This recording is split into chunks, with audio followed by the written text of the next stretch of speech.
Well, if you've been keeping up with the news lately, there's now news that says, it suggests that maybe, just maybe, Charles Crooks was not acting alone when he fired those shots at the former presidents.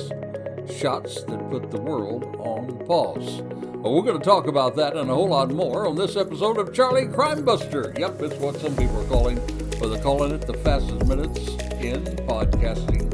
The views and opinions expressed in this presentation are solely those of the individuals interviewed or participating and do not represent those of city, county, state, or federal law enforcement agencies, nor sponsors and platforms of this presentation. Charlie Crime Buster, CharlieCrimeBuster.com, and PeacemakerNetwork.com are copyrights owned by Charlie Crime Buster. All individuals described or mentioned in the presentation should be considered innocent until found guilty in a court of law. This presentation contains subject matter such as violence and graphic descriptions which may not be suitable for all audiences. Listener and viewer discretion is advised. Well, hello and welcome to this episode of Charlie Crime Buster. Hey, I want to make an apology. We were delayed getting this episode out. We had some things that just came up that we couldn't get through because of some other pressing issues, and we were a day late at getting this episode out. So we apologize to all of those who are standing by, but we hope that the information that we're going to share with you will certainly be worth a little wait there. So thank you again for joining with us. And we appreciate every week we have new listeners join the Charlie Crime Train. And we would love to hear from you. You can reach us with a shout out. We call it Reach Out with a Shout Out. Reach Out with a Shout Out. You can reach me, Charlie Crime Buster, at gmail.com. Charlie Crime Buster, gmail.com. If you'd like to support the program, go to PeacemakerNetwork.com, PeacemakerNetwork.com. There you can read about how we are supporting the brave men and women who run toward danger instead of away from danger. And, of course, we're talking about the brave men and women of law enforcement, those great first responders out there, and, of course, the brave, courageous military that always serve for our protection. So let me invite you to take a look at some of the things that we have out there on PeacemakerNetwork.com. And you can not only support this program, but you can support that program that we're supporting as well, PeacemakerNetwork.com. And we always tell you, if you'd like to get caught up on a whole bunch of other episodes, well, go right to our website, CharlieCrimeBuster.com, CharlieCrimeBuster.com. There you'll find hundreds of episodes that you can just kind of look at the subject you're interested in, something that's keen to your interest place, and you can just latch on and listen to your heart's enjoyment, and maybe your curiosity will be solved through listening to some of this true crime. Again, that's CharlieCrimeBuster.com. Now we're going to leave notes there in the show notes. We're going to leave you links there so that you can just click on those. You know how to do that, and you can get right over there to it. Also, we're going to remind you that we're on Facebook now, Charlie Crime Buster Facebook. We also have a YouTube channel, and you can just go YouTube at Charlie Crime Buster. You can find out all about that. Again, links will be left there in the show notes.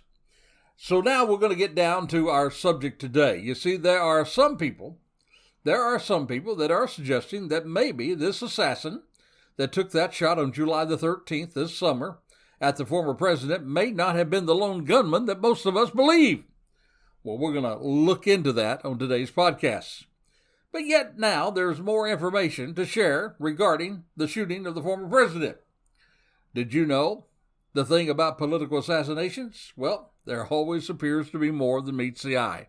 Even today, there are certain documents regarding the shooting of President Kennedy.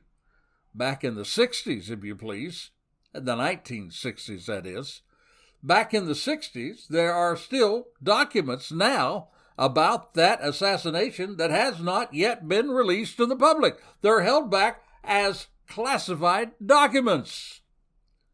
So I guess it's only natural that people are wondering today, could be the government holding back certain information regarding this particular assassin, Thomas Crooks? You see, there are some, including congressmen, that believe that this could be the case. We're going to get right to that on today's episode. But there's something else that's been bothering a lot of people, and that is the incredible failure of the Secret Service.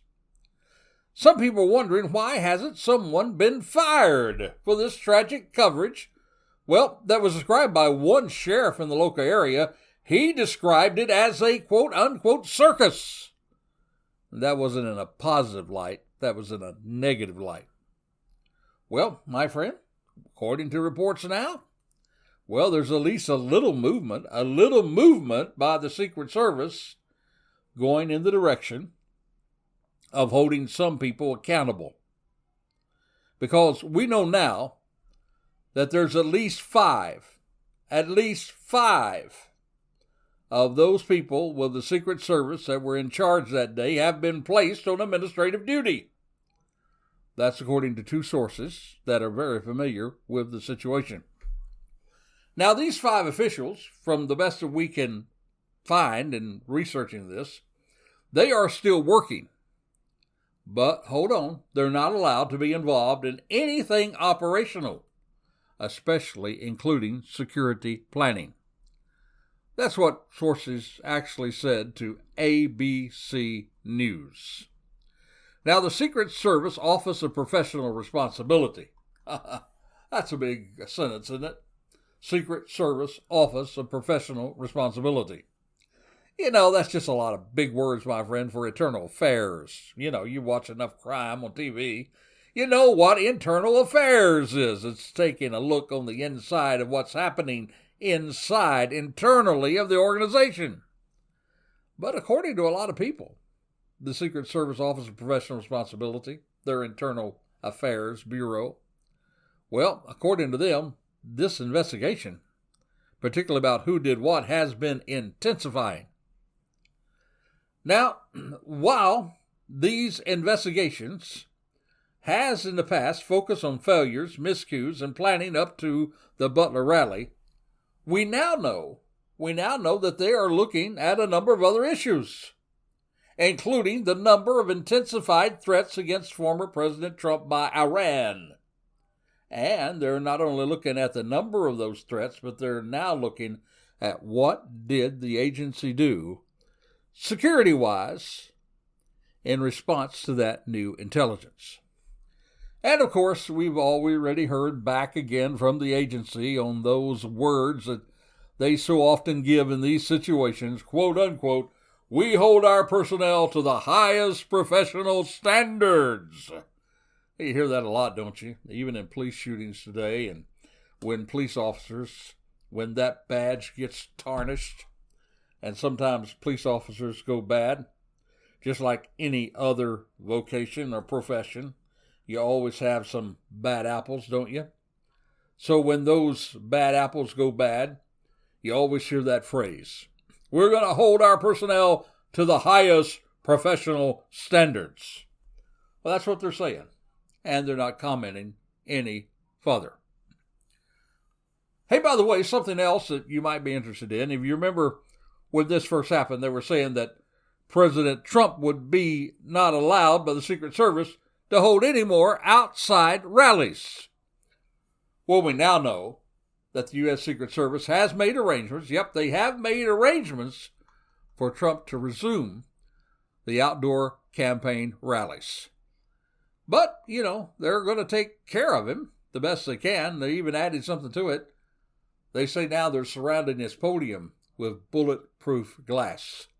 Again, this is according to multiple sources in response to ABC News. And it must be true. I just read not too long ago, several people will be treated for heat when standing in those long lines to get to the Trump rallies. So it doesn't appear that this assassination attempt is scaring anybody away from those rallies. And you know what? We all know about that uncovered roof, right? I've read and heard so many things about it, and I'm sure you have too.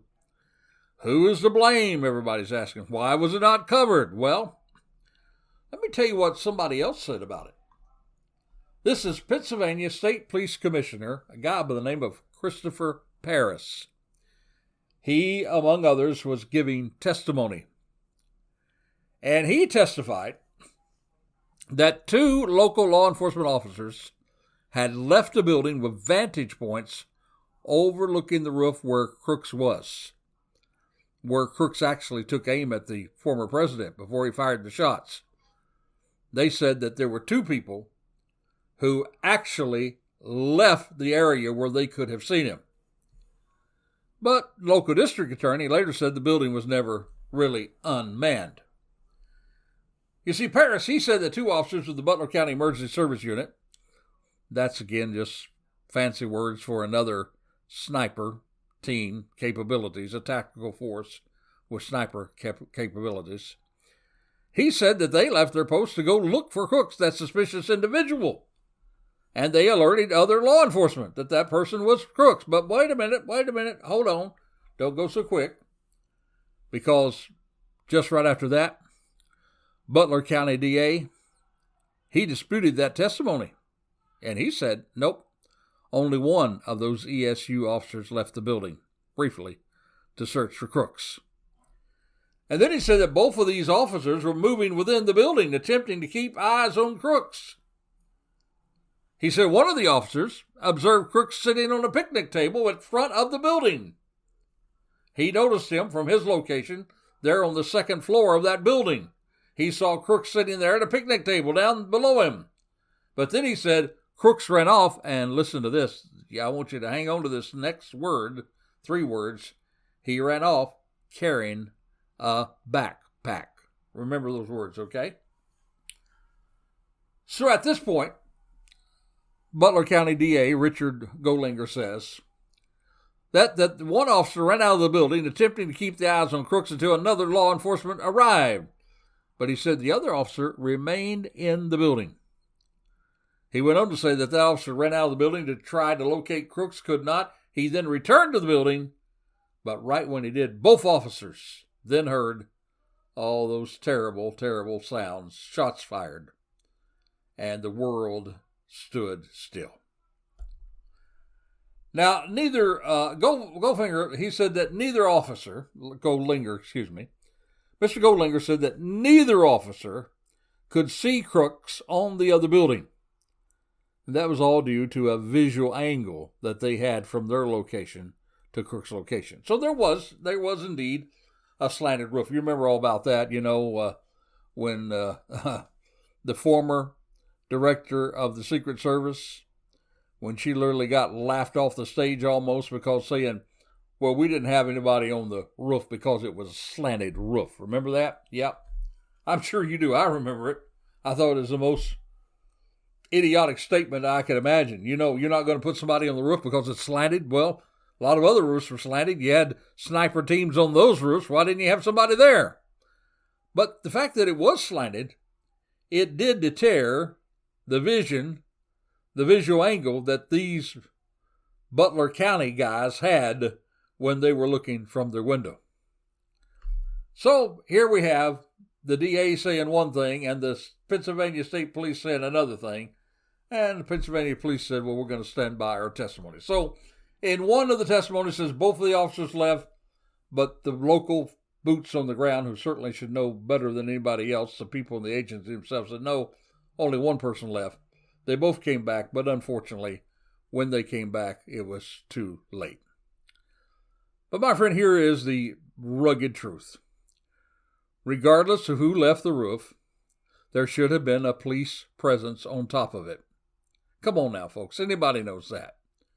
We all know that the Secret Service was told in pre-planning that someone should be on that roof, not running inside the building. The plan was you needed to put somebody on the roof. That plan was ignored by the Secret Service, who was responsible for the protection plan. And there's some more stuff to think about.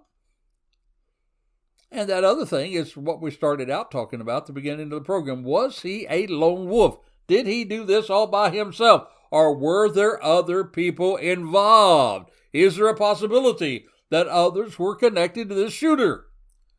Well, we're going to talk about that in just a moment. But right now, it is time for what we call our Crazy Crook Story of the Week. So, my friend, our Crazy Crook story today.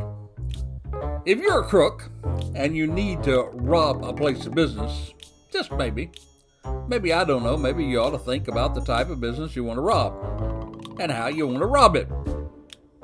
Well, I guess that regarding our story today, well, this crazy crook may have stayed home on the day they were teaching Robbery 101. His name is Derek Mosley. Yep, and old Derek, he decided to go on a robbing spree. That's right. Now let's see now, which business did he decide to rob? Did he decide to rob a bank? Well, maybe not, They have that dyed money stuff that might catch up with you. Well, maybe he could rob a check cashing place, But, well, wait a minute. Those windows are all reinforced and people are behind bulletproof glass and you really can't get to them. So what does old Derek Mosley think? He said, I got an idea. Yep, I got an idea. He said, I think I'm going to rob a gun store. Yep, he decided to rob a gun store. And my friend, wait for it. He says to himself, yep, I'm going to rob a gun store with a baseball bat. Did you hear that? A baseball bat. Now, we've all heard the saying, never bring a knife to a gunfight. Well, how about this, my friend? You might not want to bring a baseball bat to a gunfight either. That's right. Our old crazy crook, Derek, he decided to rob a gun store with a baseball bat. And y'all know the rest of the story, right? Yep, the gun owner reached down, well, just about anywhere, grabbed a gun and held poor old crazy Derek at gunpoint. That is, until the popo came and took him away. So my friend, this crazy crook, who decided of all places to rob, he decided to rob a gun store. And on top of that, he took as his weapon against guns, he took a baseball bat. Well, my friend, old Derek does indeed become Charlie Crimebuster's Crazy Crook of the Week. Okay, now back to our main focus. Was Crooks really acting alone, or did he have help, or was he connected to other people? Hey, something else you might want to get clear up. There was a lot of people who questioned exactly how many shots did Crooks actually get off that day. And somebody said, well, there was this many or that many, and somebody said, we just don't know, and a lot of the investigators said too early to tell. Well, I think we pretty well know now. He fired 8 times. That's right. Investigators believe that Crooks fired 8 rounds before he was killed by the counter snipers. And Paris even said this, the director there of the police, state police there, the commissioner, he said, I believe the number is 8. And he said he believed that because there were only 8 castings that were recovered on the top of that roof. Now, officials had previously confirmed that the shooter fired multiple times earlier, but now, my friend, it's pretty well determined that it was 8 times. And again, my friend, also relating to this, we actually mentioned this in the podcast this past week. It was actually on the YouTube channel. That's when James and we talked together about these podcasts. And we also tried to share some new stuff that comes to our mind. And there was something new that came to our mind. There is now a report that there was not just one shot from a counter sniper team, but there were 2 shots. And there were 2 different teams. It was a Secret Service sniper counter team that took him out. But prior to that, it has been reported that the Butler counter sniper squad also took a shot, but they couldn't really see him well because of that slanted roof. But they did see enough that they were able to make contact by a bullet, by a round, to his rifle, and that they actually hit the rifle that he was holding. That's the information that we're hearing right now and that we're reading about right now. And if that's the truth, then maybe, they might have helped save lives too, because if they hit that rifle, it might have stopped one more shot from coming out. We do know that it was pretty instant right after that both of those shots, if they were fired together from 2 different teams, they were so quick that you probably didn't even hear the 2 shots, but very distinctly maybe. But that's something to think about. And but again, it all comes back to this, my friend. It's also sad because, we know he fired 8 shots when he could have fired 0 times, right? It did not have to happen. Because the FBI director, he revealed that the final hours and minutes in the life of Crooks, he said that he was photographed by law enforcement nearly an hour before the attack. And a local officer radioed seeing him on the Raleigh roof on that roof, now listen to this, with a long gun. Now, he wasn't just spotted now as a suspicious person. He was radioed, a local officer radioed, that he was on the roof with a long gun. That was about 30 seconds before he opened fire. Now, when Senator Mike Lee, he pressed about this, he said, was there a communication channel to tell the Secret Service that there was that person with a gun and they needed to be taken out? Well, Rowe, then, when he was being questioned, the acting director said, that information, get this, listen to this, that information stayed in state and local enforcement channels. My friend, this is the really sad part. We know now, if you listen to the past podcasts, we know now that the Butler County people made these radios available to the Secret Service. The radios were already set on the local channel. If that Secret Service team had the local radio with them, those snipers on the roof, if they had that local radio from the Butler County SWAT team or the Butler County Emergency Response Team, if they had those radios, they would have known that 30 seconds before he shot. They took him out in mere seconds after he shot. 30 seconds is an eternity for them to take him out before he fired the first shot.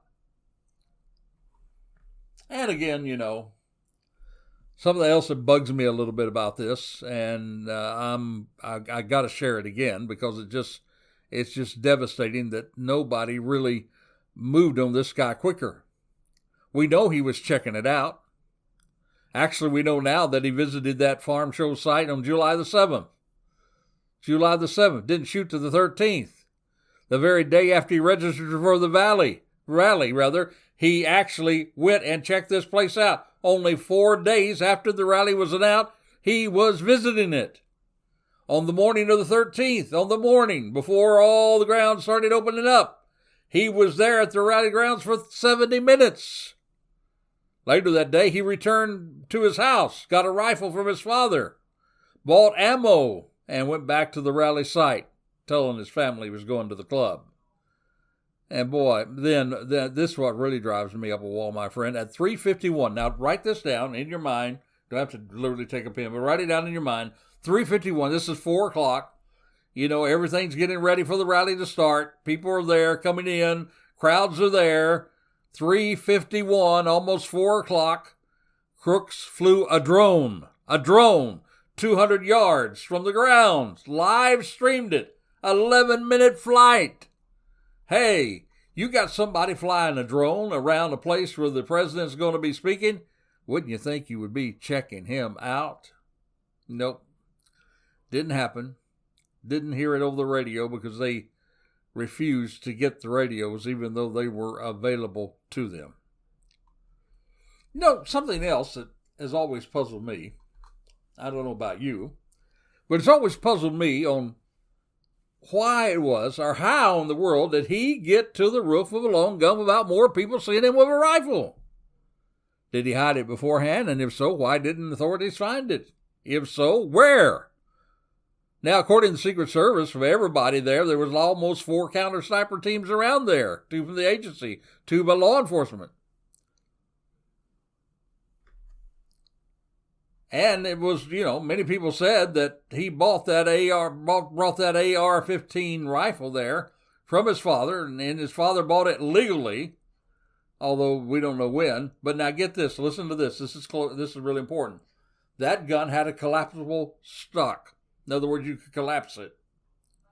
And that made it easier to conceal. And remember what I told you earlier? 2 officers spotted him at a picnic table, only to see him scoot away out of sight. Remember? Yep, you do, don't you? Yep. With a backpack. That, in my opinion, I believe that's how he concealed that weapon. He might have gone back to his car, got his backpack out. He was outside the perimeter, and he had that gun. He collapsed it down. It fit in that backpack. And I believe that's how he concealed that weapon and was able to get up there and turn up at that day with a concealable rifle. Now, when he returned there with a concealable rifle, he also had knowledge of previous assassinations. Remember, he checked it out.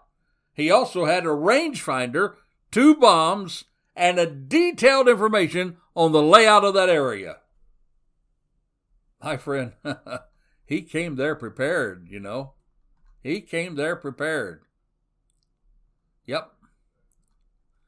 You see, my friend, so many things went wrong. But the question that people are asking right now is, did he act alone? You see, new footage of Thomas Crooks in Butler, well, they now surfaced of him walking around the rally site 2 hours before there. And additionally now, listen to this, he supposedly had encrypted messaging accounts with people in Belgium, Germany, and New Zealand. Did you get that? According to reports, he had encrypted messaging accounts with people in Belgium, Germany, and New England. And guess what? Representative Mike Waltz, who's from our state here in Florida, he's just a little bit skeptical of the FBI's repeated insistence that Crooks acted alone. He actually sits on the bipartisan task force investigating this assassination attempt. And he says that despite multiple briefings with FBI and Secret Service, quote unquote, it's still shocking how little we know. They are still not ready to talk about Crooks' motivation. They have not yet been able to get into those encrypted accounts yet. He said, in the same breath, they're very quick to say that he acted alone. So then you got to ask, how did he build those bombs, those improvised explosive devices, and not trigger any type of alerts with a remote detonator that was fully functional?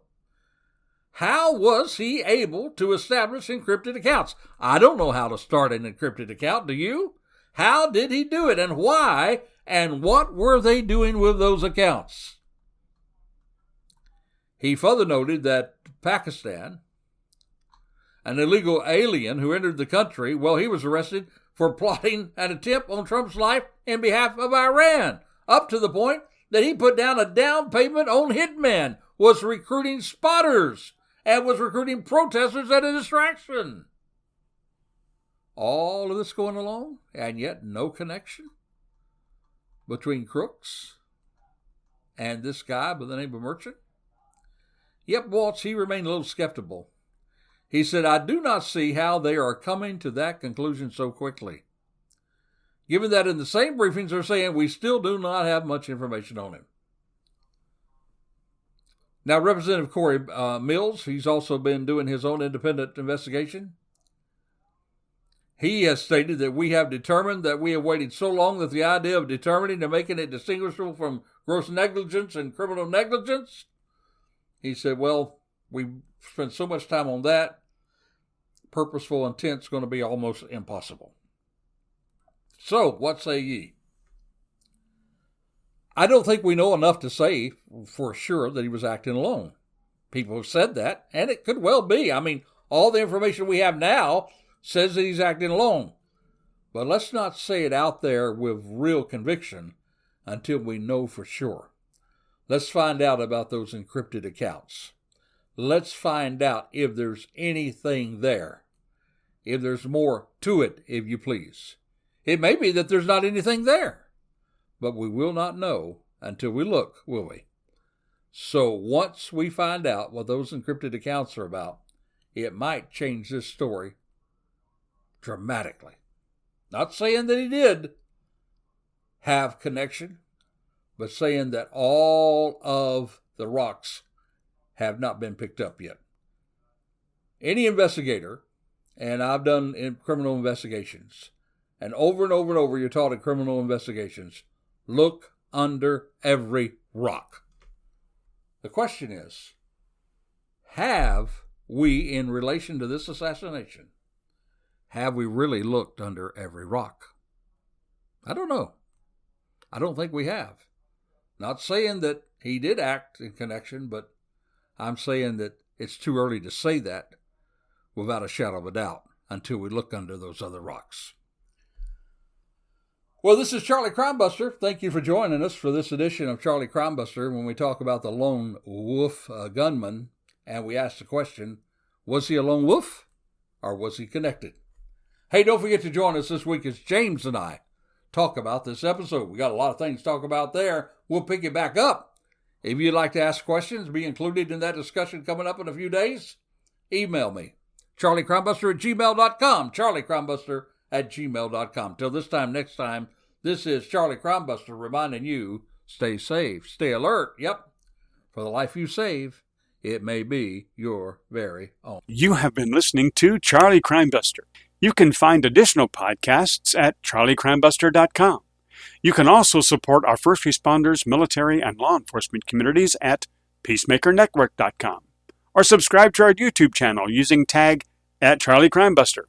Even visit our Facebook page, facebook.com/Charlie Crimebuster. Or if you would like to make suggestions for future podcasts, please send your ideas to charliecrimebuster@gmail.com. That's charliecrimebuster@gmail.com. Thank you for joining us today, and we hope that you will join us next week for another exciting crime story with Charlie Crimebuster.